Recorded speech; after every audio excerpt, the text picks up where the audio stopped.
On the morning of May 24, 1942, the German submarine U-352 was cruising silently beneath the choppy waters off the coast of North Carolina. The Atlantic was tense and restless, filled with the constant threat of Allied warships and aircraft prowling the waves. Inside the steel hull, 48 men carried out their duties with grim focus, each aware of the dangers both outside and within. U-352 was no ordinary submarine. It was a Type VIIC U-boat, the workhorse of the Kriegsmarine's underwater fleet. Its torpedoes were loaded and ready, its crew trained for stealth and surprise attacks on enemy convoys. But as the submarine glided through the dark waters, an invisible threat was brewing, one that could turn this deadly hunter into a death trap.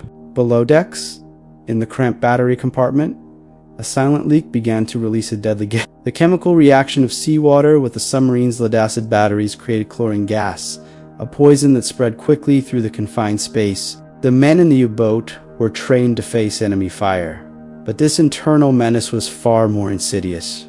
The first symptoms were subtle: coughing, stinging, ice, difficulty breathing. Panic soon replaced routine as the crew realized their predicament. Trapped inside a metal vessel underwater, there was nowhere to escape. The submarine was no longer just a weapon of war, it had become a sealed coffin. Captain Helmut Rathke faced a dire situation. Every decision could mean life or death, not only for him, but for his entire crew. The clock was ticking as the toxic gas filled the air, threatening to suffocate the men before the U-boat's deadly mission could continue. The story of U-352 on that fateful day is not just about a submarine battle, but a human struggle for survival against a silent killer lurking within their own vessel. It is a tale of courage, quick thinking, and the unforgiving realities of underwater warfare. Captain Helmut Rathke was a seasoned officer of the German Kriegsmarine, known for his discipline and calm demeanor under pressure. Born in 1908, Rathke had served on several submarines before taking command of U-352, a Type VU U-boat launched in 1941.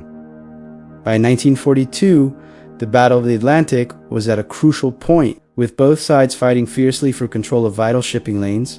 U-352 was part of the vast German effort to choke Allied supplies by targeting convoys crossing the ocean. Rathke and his crew were highly trained, skilled in underwater navigation, stealth attacks, and survival tactics. The boat itself was equipped with torpedoes, anti-aircraft guns, and crucially, large lead-acid batteries that powered the electric motors used during submerged operations. Life on a U-boat was claustrophobic and dangerous. The crew of 48 men worked and lived in tight quarters with little fresh air and limited escape options. The batteries, essential for underwater propulsion, were both vital and hazardous. When seawater mixed with the battery acid, chlorine gas could be released, a lethal threat in a sealed environment. Rathke understood these dangers but trusted in routine checks and maintenance. On May 24, 1942, as the submarine prowled the Atlantic near the American coast, a leak developed in the battery compartment. The exact cause remains debated,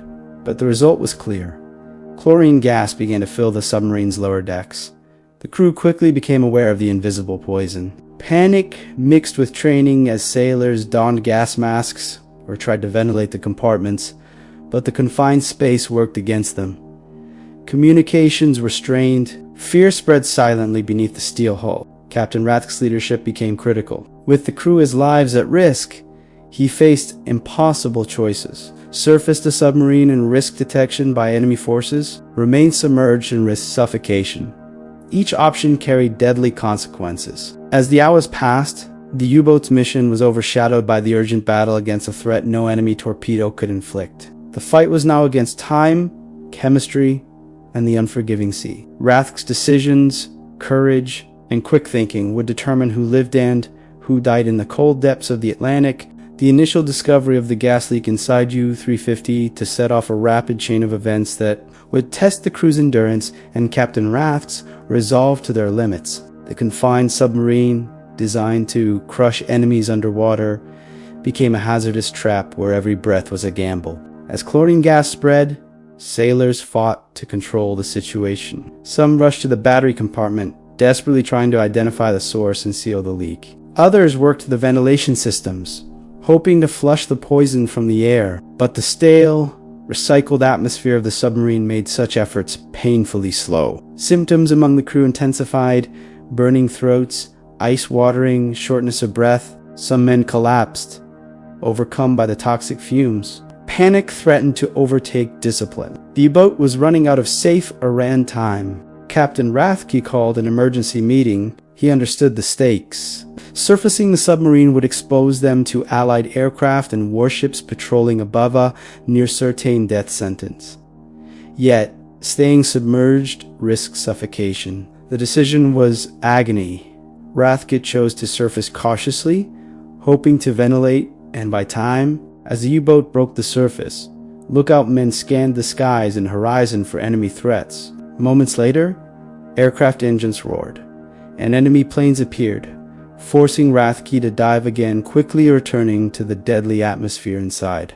Trapped between hostile skies and poisoned air, Rathke's leadership was relentless. He ordered rotations of crew members to the freshest parts of the submarine, medical aid to the sick, and continuous efforts to isolate the leak. Each decision balanced between survival and mission. The crew's training and camaraderie played a crucial role. Men who might have panicked showed resilience.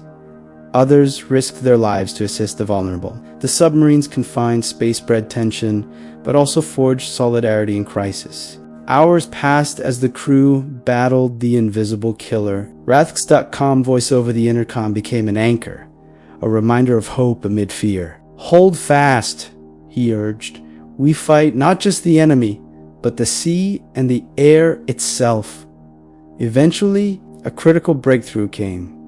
The source of the leak was identified and sealed. The ventilation systems, augmented by manual efforts, began clearing the submarine's interior. The crew's conditions slowly stabilized. Though the mission was compromised and the submarine was vulnerable, survival was within reach. The experience transformed the crew's understanding of danger from external attack to internal hazard. It was a brutal lesson in the precariousness of underwater warfare. Captain Rathke's leadership under these conditions revealed the human dimension beneath the Steel Hula commanders. Duty was not just to attack, but to protect lives amid unexpected threats. The ordeal of U-352 was a powerful reminder of the war's many hidden dangers.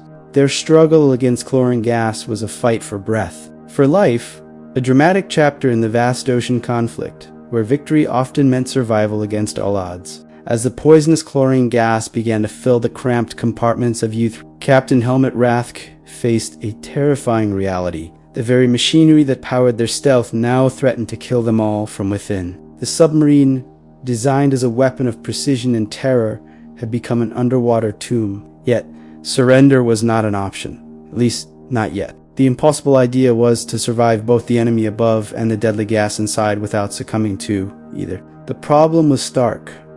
Remaining submerged risked suffocation from the toxic air, but surfacing would expose the submarine to enemy aircraft and warships hunting relentlessly off the American coast. Rathke knew that detection would almost certainly mean destruction, but staying submerged longer meant slow death by poison. The crew's panic simmered beneath a thin veneer of discipline. Some men's coughing turned to wheezing. Others clutched their throats, eyes wide with fear. The confined, claustrophobic space magnified every breath as chlorine burned their lungs and eyes. Their training had prepared them for battle, not this. In the midst of this nightmare, Rathke held fast to the hope that a calculated risk might turn the tide. The impossible idea was simple but harrowing. Surface long enough to ventilate and clear the gas, then dive again before enemy forces could strike.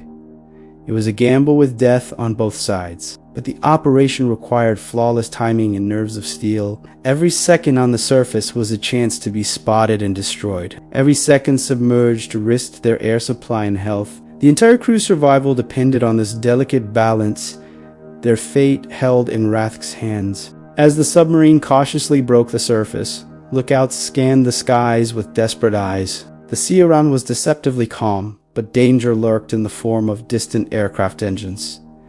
The men knew any mistake could be their last. The tension was palpable. The impossible idea demanded unyielding resolve, coordination, and trust among the crew. It was a battle not just against the enemy, but against nature, machinery, and fear itself. The moment U-352 broke the surface was electric with tension. The crew scrambled to open vents and hatches, unleashing fresh air in a desperate bid to purge the deadly chlorine. Eyes scanned the horizon, searching for the telltale shadows of enemy planes or ships. Captain Rathke's voice cut through the noise, steady and commanding. "Stay alert. Prepare to dive at first sign of danger." His order was met with a mixture of determination and anxiety of one understood the stakes.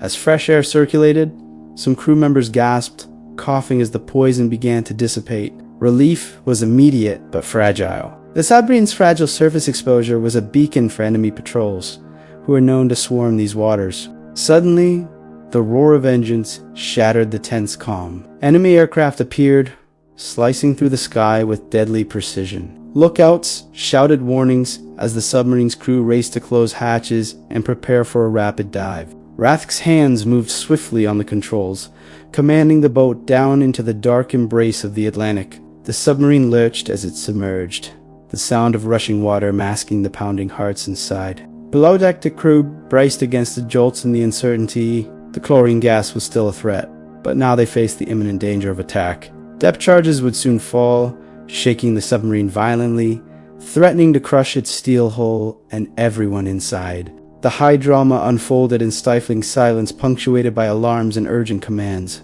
The crew's training was tested to its limits as they worked to stabilize the boat, maintain air quality, and prepare for the worst. Amid the chaos, acts of bravery and sacrifice emerged. Sailors helped those weakened by gas, shared limited oxygen supplies, and kept spirits steady with quiet words of encouragement. Rathke's leadership was the anchor, a calm force guiding them through the storm. Minutes stretched like hours as depth charges exploded nearby, sending shudders through the hull. The crew felt each shock as a direct threat to their lives. The submarine creaked and groaned, but held firm.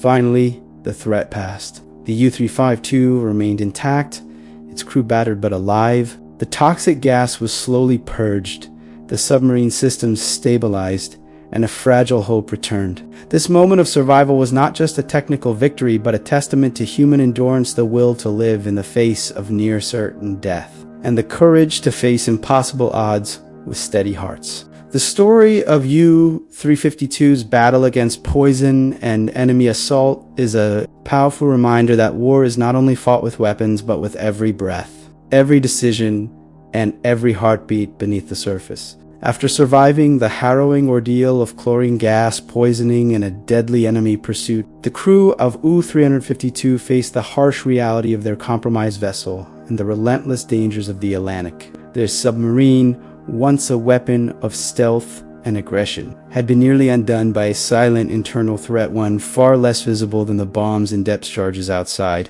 The incident revealed a hidden vulnerability in submarine warfare, the deadly risk posed by the very technology meant to empower underwater combat. Lead-acid batteries, essential for submerged propulsion, could transform into lethal traps if damaged or exposed to seawater. The U-352 tragedy highlighted this fatal flaw, a lesson learned the hard way amid the brutal realities of war.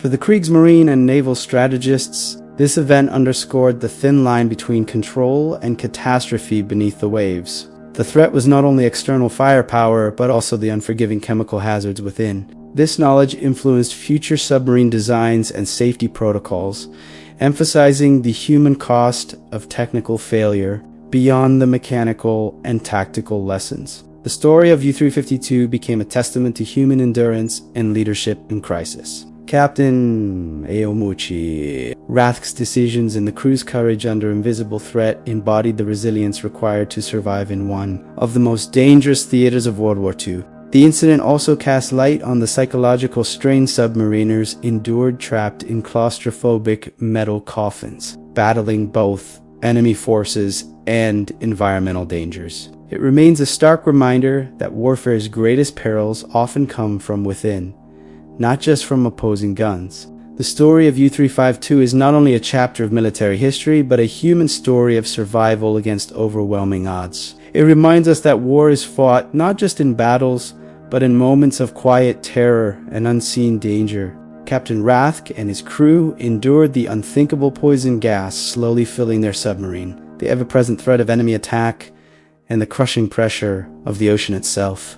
Their experience captures the dual nature of war: technological prowess shadowed by deadly fragility, discipline challenged by fear. Though the U-352's fate eventually mirrored many submarines lost in the vast Atlantic, the survival of its crew on that day stands as a powerful testament to quick thinking, teamwork, and courage. This legacy extends beyond national lines, reminding us of the universal human experience in war where individual lives, hopes, and fears intertwine amid the machinery of conflict.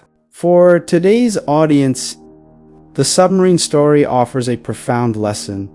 The invisible dangers within can be as deadly as the enemy without, and leadership in crisis often means navigating impossible choices with clarity and calm. U-352's ordeal encourages reflection on the costs of war, not only measured in casualties, but in the relentless struggle for survival amid unseen threats. It is a reminder that behind every machine and strategy lie human beings, fighting to live and return home. This is the history of World War II. Whoever oppresses the innocent is an oppressor. Neither the earth belongs to this oppressor, nor does the sky belong to him.